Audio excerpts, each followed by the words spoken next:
This is the installation for the new IKS TopSat TS-5000 receiver. This guy right here. This is the box. I got the receiver hooked up. So what we want to do is we turn on the box. We have our cable that's hooked up to the satellite, hooked up to the back with your LAN cord and everything, plugged up to the TV, power, turn on the box. This will pop up. So this is the menu. So with that remote, this guy here, we're gonna go down to data reset, say OK, go factory setting.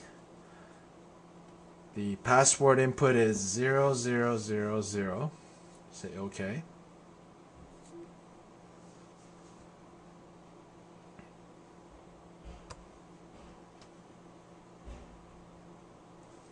I'm gonna choose English, but you can choose whatever other language. At this point, I'm gonna put in the USB stick with the file that I downloaded from a site. I'm gonna go and scroll to firm upgrade, and I'm gonna say OK. I'm in this TS-5000. Okay.